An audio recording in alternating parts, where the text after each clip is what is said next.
are we supposed to be successful at battling obesity when we can't even agree on what the basis is? Is it all about calories? Is it all about hormones? Eat fewer calories will automatically lead to weight loss is completely false, because we know that eating fewer calories leads also to burning fewer calories. So you eat 500 less, your body burns 500 less, and you're not losing any body weight. Is in the human randomized control trials, where they look at intermittent fasting versus regular old calorie restriction, and they have people eat the same calories and they measure metabolic adaptation. It's the same. People doing intermittent fasting have the same degree of reduction in resting metabolic rate compared to people who do regular dieting. So we can just take that claim and toss it out the window. No wonder it's so confusing right now, because you have experts on both sides of this argument.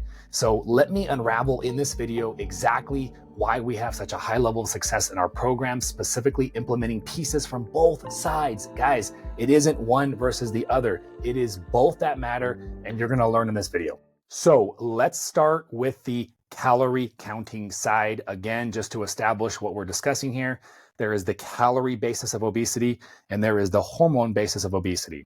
So the calorie concept and the argument is that at the end of the day, we can have a discussion about all these other variables, but it really doesn't matter, because energy in versus energy out. Law of thermodynamics: if you are in a caloric surplus, you will gain weight. And if you're in a caloric deficit, you will lose weight.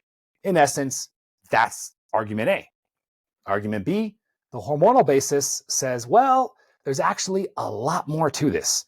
And ultimately, it's all about the hormones. Calories don't matter. I'm going to isolate that statement within the hormonal basis, and let's just push that aside. But for the sake of this argument and the discussion that clinicians and researchers are still scratching their head about, is the hormonal basis, right? And everything that has to go along with that argument. And we're going to unravel and dive into both of these topics. But I want to start with the calorie side. And I have a ton of respect for Layne Norton. I've learned a tremendous amount from him, and he really has actually helped me for what I do, because we help patients across the nation with lasting weight loss, really focusing on the hormonal side.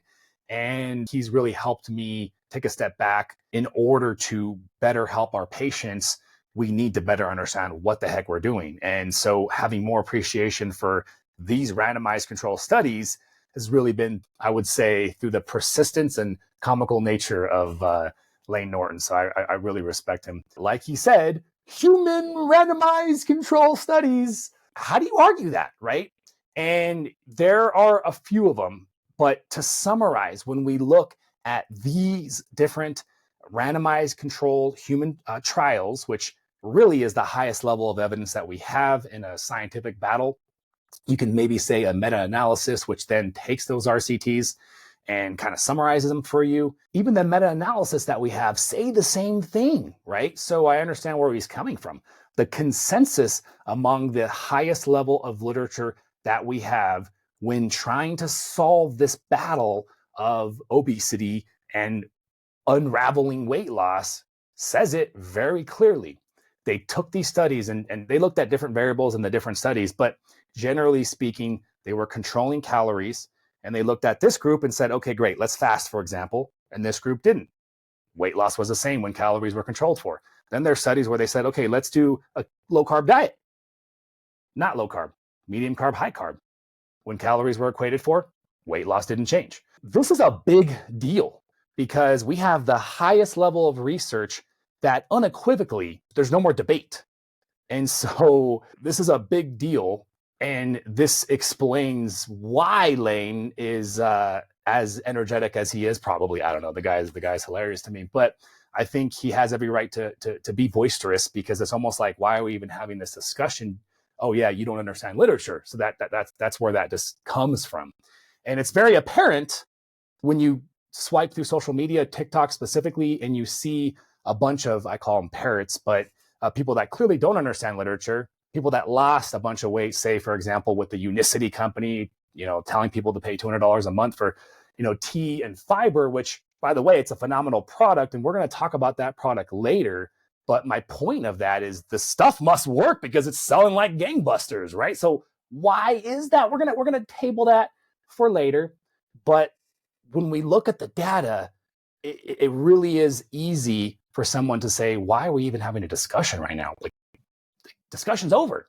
The battle's won. Like, you can't go past that unless we all of a sudden had randomized human studies on the hormonal side, comparing it to the calorie side and showing better fat loss. We don't, and we probably won't. I don't think we will, so where do we go from here? This is the part that I think a lot of people get lost in the weeds. So I want to make that clear that calories matter, okay? But remember, I told you guys earlier, we have a high level of success. I'm the owner of a couple clinics. I work with medical practitioners. We help our patients achieve lasting weight loss, specifically with a lot of people using GLP-1 medications like semaglutide or tirzepatide, and we help them wean off. So not only are we helping them achieve lasting weight loss, which is already difficult enough to achieve, but we're also helping them wean off these medications, which even exacerbates the ability for people to wean off the medications. And I have plenty of other videos talking about how we do that, but it does focus more so on that hormonal basis, okay? So what's going on here? Why is there a disconnect, okay, between the literature and reality? Let's get into that. So why are we failing miserably when it comes to the battle on obesity? I mean, the rates are staggering. Just look at this chart right here, which shows decade by decade the trend in obesity, right? And just when we think it's getting a little better, no, it's not. And there's a whole backstory as to why the trend got much worse in the 70s. And I have other videos talking about that. And that's actually really well explained in the book Obesity Code, which we're going to talk a little bit about later too as well. So we have this situation, this paradox, if you will, that everything that we do to battle obesity hasn't worked. We are failing. And I think most people would agree we're failing because we don't truly understand it yet. Because how do you solve a problem if you don't truthfully understand it, right? So I think we would all agree that that is the missing piece, is the understanding point. So we're failing at battling obesity. And truthfully, I think it's because we have not been looking at the right piece of the equation. We've been so focused on calories in versus calories in, get off your butt, put the fork down, exercise, and all of those have failed. Let me be clear.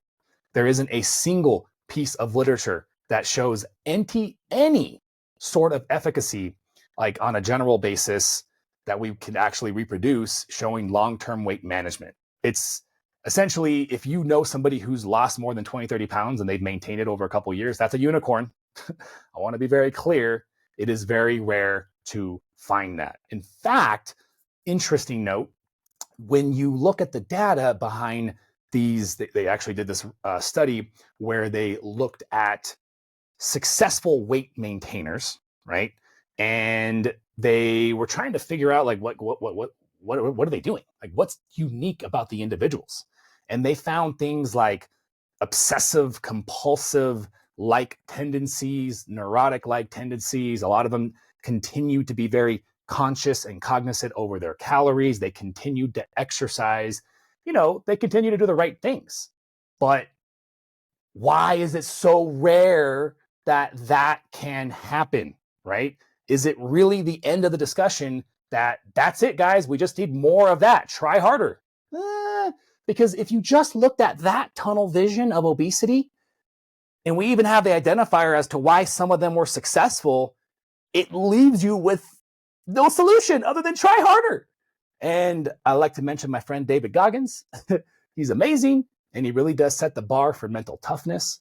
And I think we can learn a lot from him. And I actually use him in my coaching programs as a reference to set the bar, because even with the hormonal basis that I use, which is producing much easier results, deliverable, consistent results, I still train on mindset. And so utilizing him as a reference is always something that I enjoy doing. But we need more than just try harder, get better. If we ever want to attain a level of success at beating this, wouldn't you agree with? Let me know in the comments if you agree with that. Quick minute here. I wanted to tell you guys about my free resources to help you guys with your sustainable weight loss goals. I have a free Facebook community where I do weekly live coaching. It's all about helping you hit your goals and maintain your weight for the rest of your life. And I also have a free PDF where I break down step by step exactly what it takes for you to be successful. I'll put a link to this in the show, and we'll see you guys back in the show. Now let's talk about scientific experiment versus reality, okay? Because it's really important to understand this. The whole basis of research and literature is to help us draw conclusions, right? They help us draw conclusions because if we can draw accurate conclusions, we can then do stuff. We can then build stuff. We can then save lives. We can then build formulas. We can expand our knowledge and lead to further conclusions. So medical literature and research is probably one of the main reasons why we as human beings have civilized and advanced as much as we have. Like, we need science, and science requires medical literature and studies.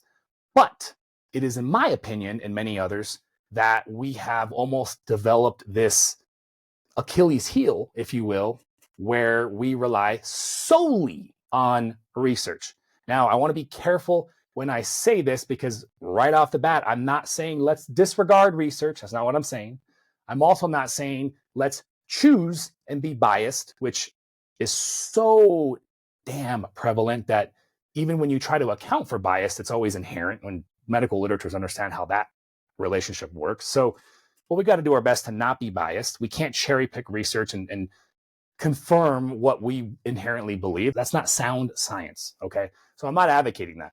But what I am advocating is medical literature, scientifically controlled experiment, reality.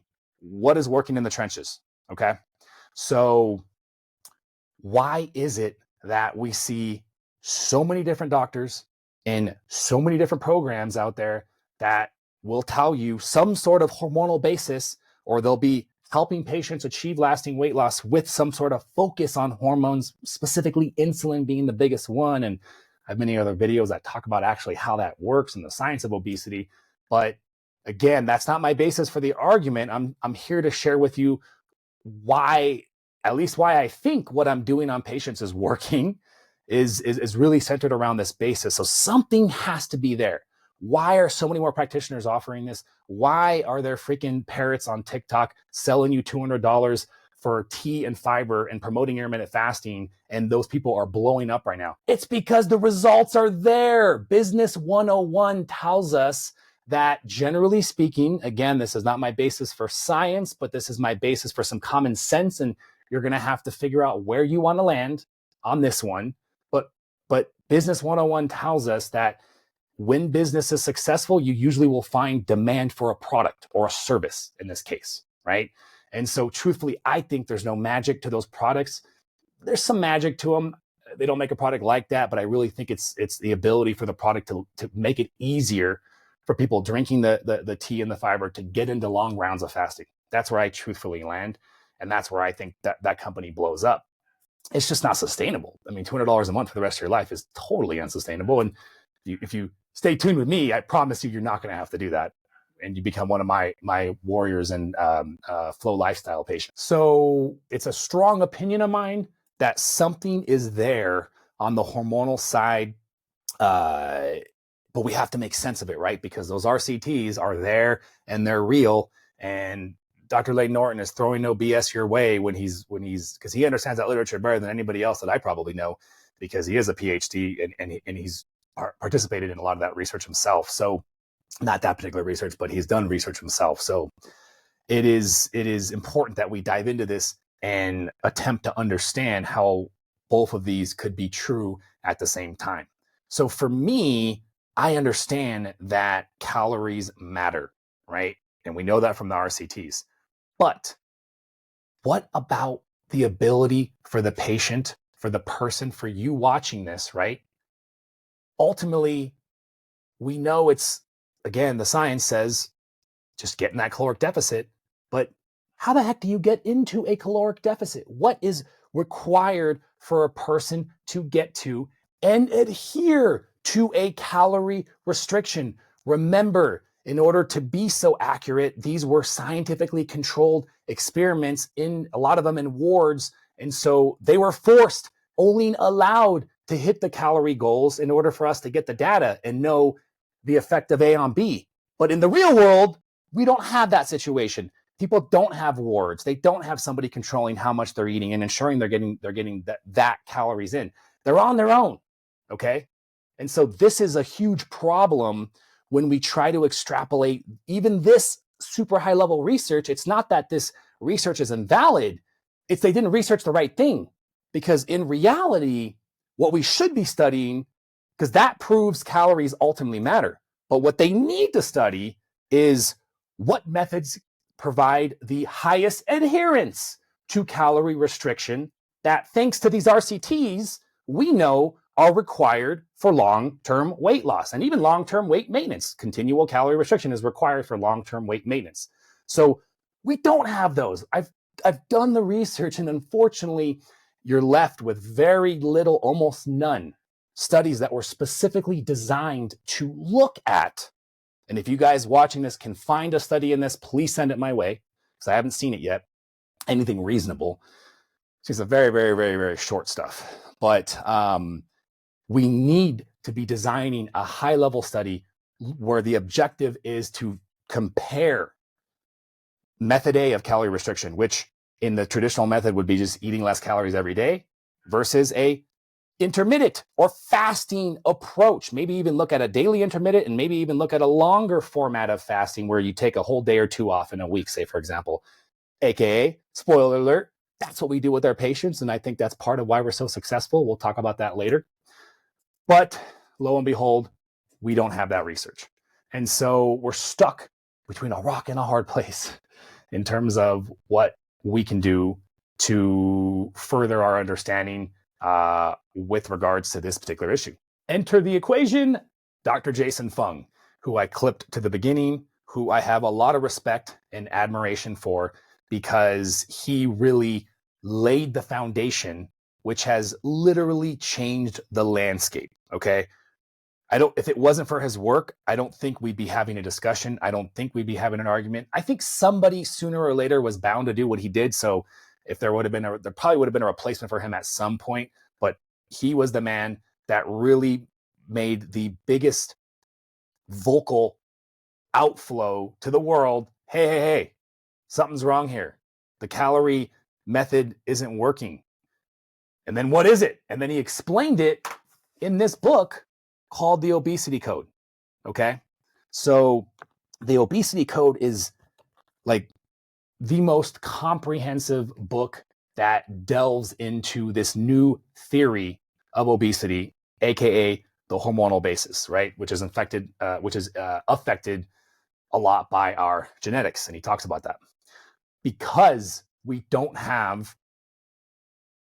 I would say, enough, really any high-level human randomized control studies looking at the pieces of the hormonal basis of obesity, I think this is what he realized he was up against. It was like David versus Goliath, right? Where he couldn't lean on that. And so he needed to take a step back. We don't have RCTs. So let's look at the lower level research. And let's just not just stop there. Let's look at every single piece of mechanism, every research article to support that mechanism, common sense, put it all together to tell a beautiful story. And truthfully, I'm not a researcher, so I couldn't even tell you what's the difference between a handful of RCTs versus hundreds of lower level data. How do we put those together and say, well, what's true? And I think the reality is, and I'd love to talk to a researcher about this, you can't. It's like trying to compare two different languages. You cannot make a comparison from a quantitative perspective.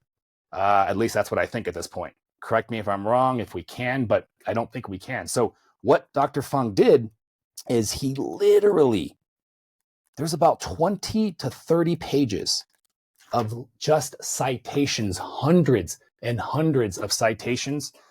I'm not recommending you go out there and read all the citations. I mean, that's I'm still working on getting through those citations myself, but just knowing that they're there and knowing that he wasn't just that he didn't just write a book without doing as much research as he possibly could. And look what happened, right? If you guys remember, this book's been out for about 15, 20 years. And all of a sudden, since that happened, he made a ripple into history. because what we observe now is a lot more clinics, weight loss programs, practitioners, various programs where their approach towards helping people achieve lasting weight loss is centered around the hormonal basis of obesity. Enter my parrot on TikTok saying, buy this box of tea and fiber and you're going to lose weight. And you probably will. That's the crazy thing, is a lot of those people are losing weight successfully, which is why that freaking company is growing so fast. So imagine being a doctor, right, where you were challenging the status quo, trying to help your patients lose weight. You knew something wasn't adding up, right? But the data is the data, right? It must be the patient. How many times have you guys heard that? If you're watching this video and you've been struggling with obesity and you remember going to your doctor and their only answer was, oh, just stop eating, go exercise more. Like, doesn't that just produce the been there, done that feeling? Like, that's awful, that sucks, right?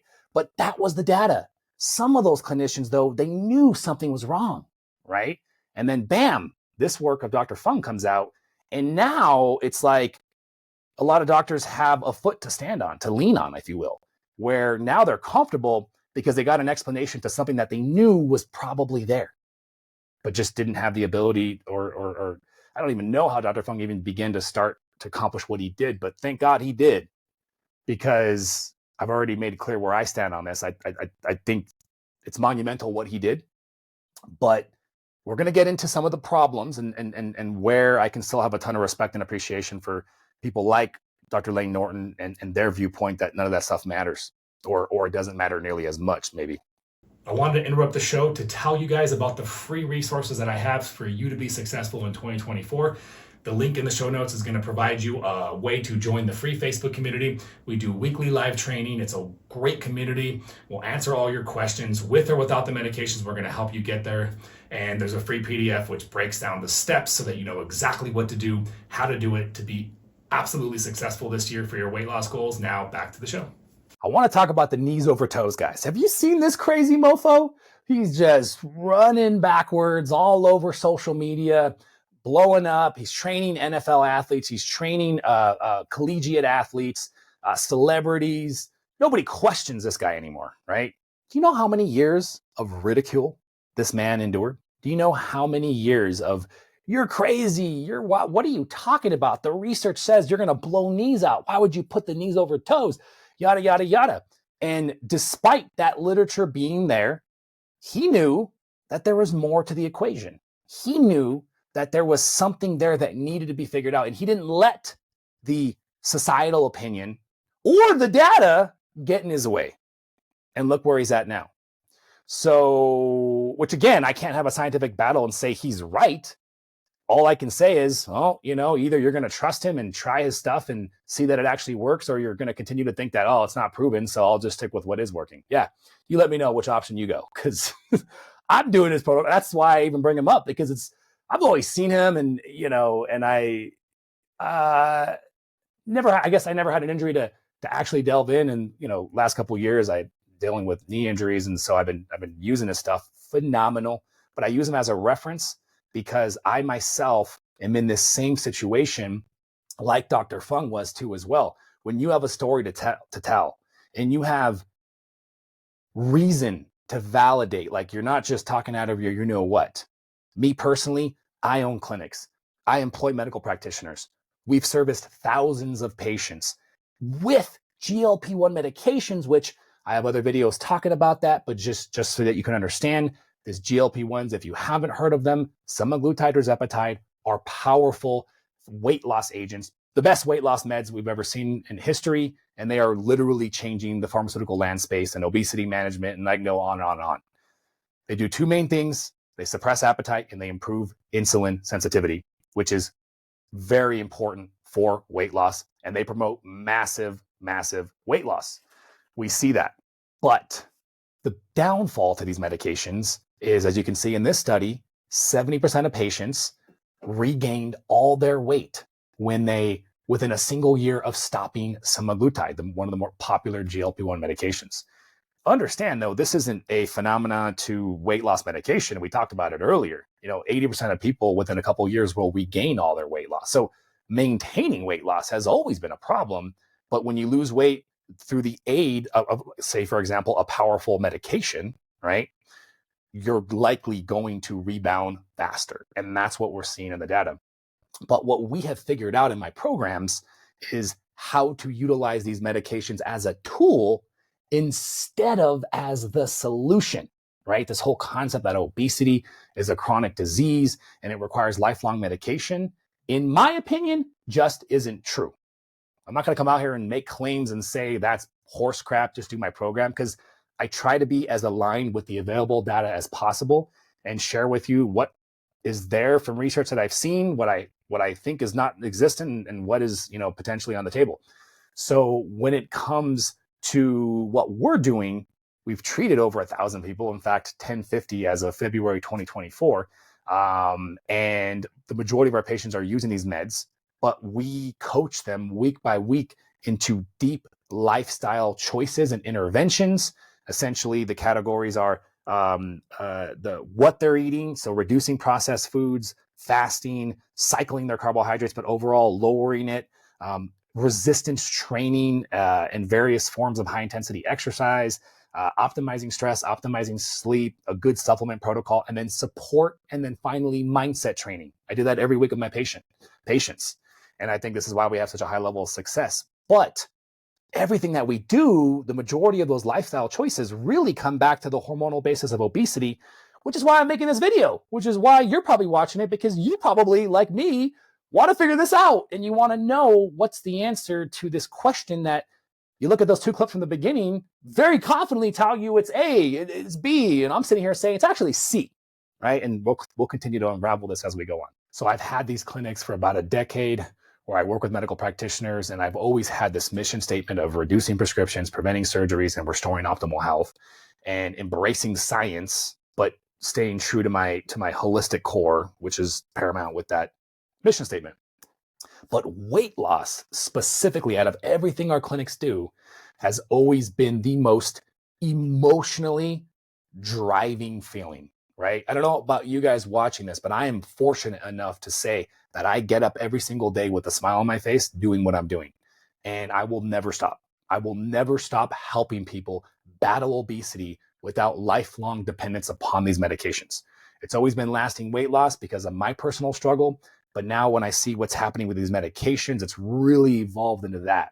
So let me share with you guys a little bit about where this passion comes from. I lost 100 pounds when I was 16 years old, and I struggled after losing it. And by the way, at that time, over 20 years ago, the approach towards weight loss was calories in versus calories out. So that's what I did. I added a cardio regimen. I added a weightlifting program.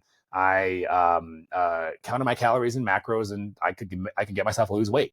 But then for about a decade, I couldn't maintain it. I could not maintain the weight loss, right? Why, right? Well, truthfully, looking back, I just failed to adhere to those things that we talked about that were proven by the studies, right? That people needed and exhibited to maintain weight. They needed to have consistent, conscious reality of what they're eating. They have to continue to exercise. They have to be monotonous and really focused, right? Well, who has the luxury of being able to allocate their mental faculties and resources to be constantly thinking about my weight? I mean, that's just draining emotionally, physically, spiritually. Guys, let me know if you disagree with that. But I think for me, I was in college. I was thinking about the future. I was thinking about, just trying to get through that stage of my life. Probably did some, fun social things too as well, like we all did. And so, it was difficult for me to maintain the level of responsibility over that. And so I failed and I zigzagged every single year. But every year, summertime came around and there was my motivation. I wanted to look good without a shirt on. And so I would go back around February, January, take 4 months, get really serious, enjoy summer. And then I wrote this horrible annual cycle for over a decade. And I tell you this story because every single person that I can prevent from having to live that brings me absolute joy. Because I know a lot of you watching this are like, I can relate. I've been there, done that. I've experienced. So I know exactly what you're talking about, Dr. Jones. Let me know in the comments if you have experienced that. What does that do to you? right? It sucked. I was embarrassed. I was frustrated, but I just thought this was the way it is, right? So that's what I did. And then you fast forward and I learned about fasting and prolonged fasting, and then I became a doctor of chiropractic, specializing in functional health, working with patients to help them with treating various functional issues, autoimmune diseases, and always incorporated so much fasting into my programs and watching the blood chemistry analysis and the stool analysis get better. I became convinced that fasting and deep rounds of fasting are so integral and vital to optimal health. Not the only answer, but a big piece. And then we fast forward to the medications, and bam, here we are. My mission statement now has evolved that I embrace these medications, semaglutide or zeppetide. I think they're amazing.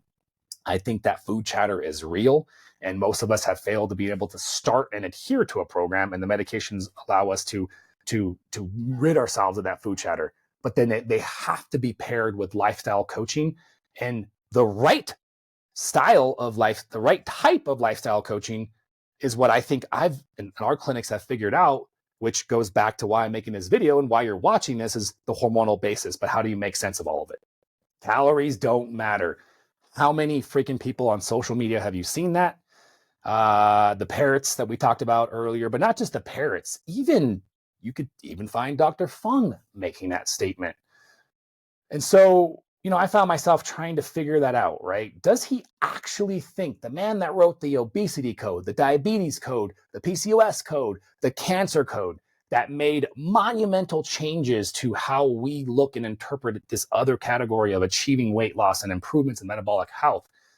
Does he really not understand that actually at the end of the day, it's caloric surplus, caloric deficit? No, of course not. Of course, if you saw his interview with the Diary of a CEO, he makes that very clear, where he talks about truths and absolute truths, right? He literally talks about that, and he talks about our conscious control versus autopilot, right?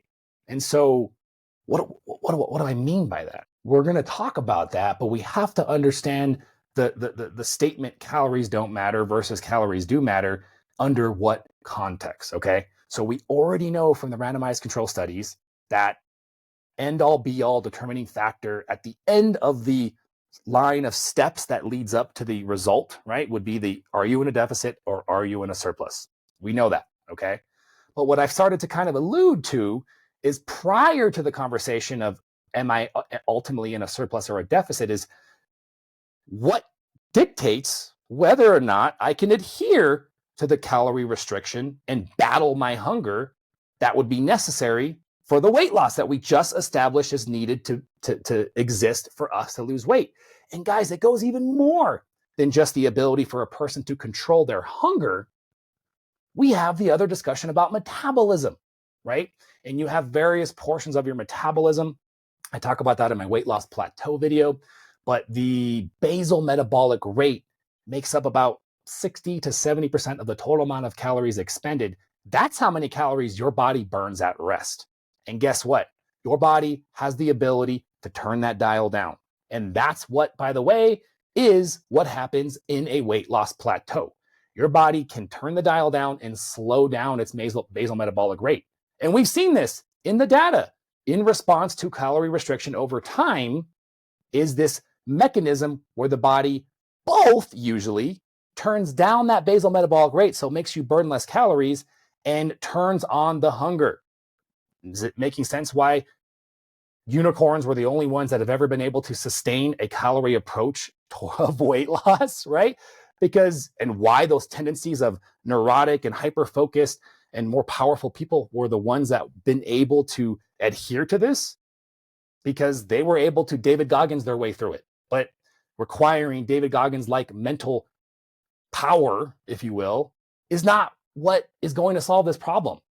We have to get to that root cause and decrease the difficulty. We got to go from extra hard mode on the video game, and we got to go down to medium mode. Like we can't try to beat the game on insane mode. Like 20% of people, unicorns, are the only ones that can do it. The rest of us need a video game on easy and medium mode. And it is in my strong opinion that by focusing on the hormones, that's how we accomplish that.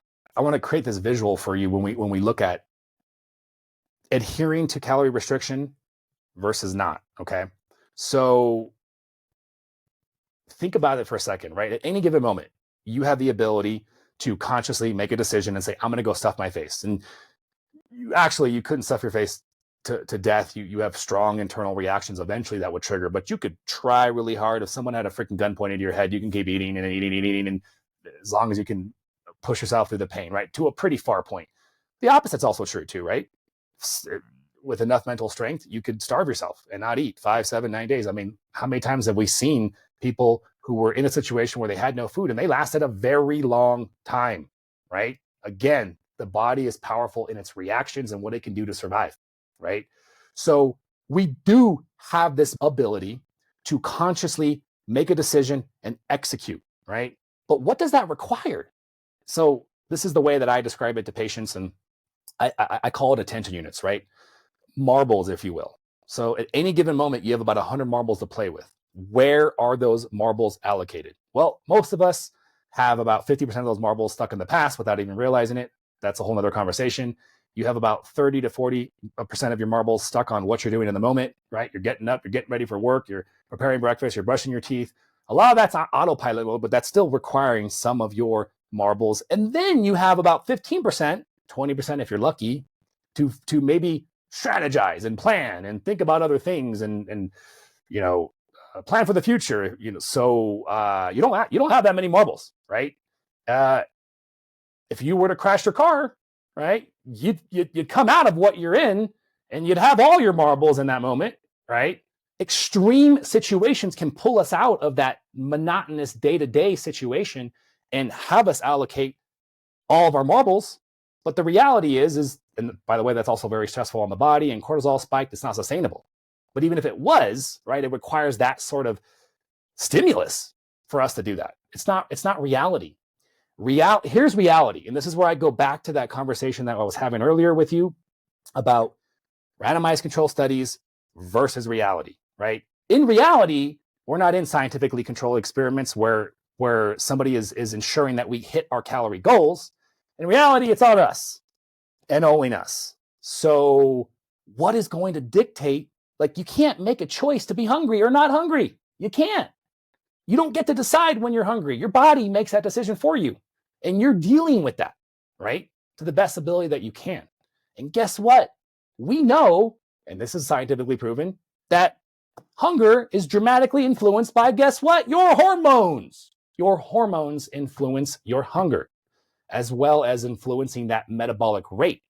And so your hunger, right? Like, follow me here, how hungry you are or not versus how fast or reduced that BMR is.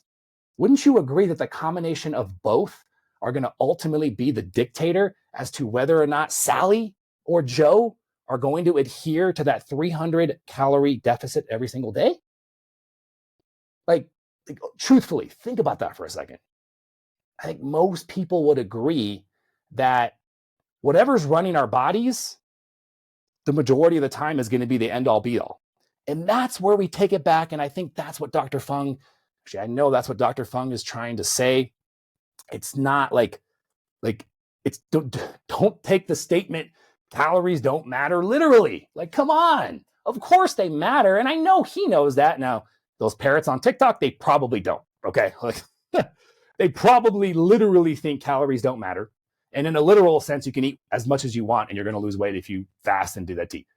And that's where I appreciate guys like Lane Norton coming out and literally making us laugh at the same time. How stupid are you? Okay. But let's be real. Do you really think Dr. Fung doesn't understand that? Right? Or is he talking about, in a real world scenario, what actually matters? And what matters, and I fully agree and embrace this, is not the end all be all calorie deficit, but what's actually going to affect, help, suppress, improve the ability for these people to adhere to that calorie restriction that is already been proven to be needed, that we have to accomplish for weight loss to happen. Tell me what you guys think, but I'll tell you where I land. I think we got to focus on the hormones. Understanding that if you still find yourself in a surplus, it doesn't matter how much you optimize your hormones. Of course, you're still going to rebound and gain weight. Like that's where we can put these ideas together, right? you gotta still exercise some mental faculties here, some restraint, but understanding that if you focus on hormones, in my opinion, and Dr. Fung's opinion, and many other practitioners, that the calories sort of almost take care of themselves. Now, I can tell you emphatically, I don't make patients count calories. And I have that high level of success with lasting weight loss. And as a person, before I became a doctor of chiropractic, I was a manager for various gyms. First, I was a personal trainer, then I managed over 100 trainers. And so thousands of people adhering to that calorie basis approach of weight loss and looking at all the statistics, because I ran those very tightly because I wanted to know how good or how not good we were doing. And it was pretty consistent that we'd get people the weight off and then they would stop and they would regain it and they'd come back. It was great for business, unfortunately, but it wasn't good for the patients. And I never felt great about that, which is why I left the gym business, because I personally could relate to them. And I'm like, oh, that sucks. That sucks that, we got to keep selling them packages of personal training. So we gotta have this ability to take a step back, put it all together, and remember that as much as the literature matters to us, let's then take it to reality. And what I'm saying is reality tells a different story than the research. And what I'm also saying, it's not because the research is wrong, it's because we are misinterpreting that research and misapplying it to reality. That's the problem. And what I'm also saying is we don't have the data that would back up what I'm saying, which is this. And I have plenty of other videos talking about this.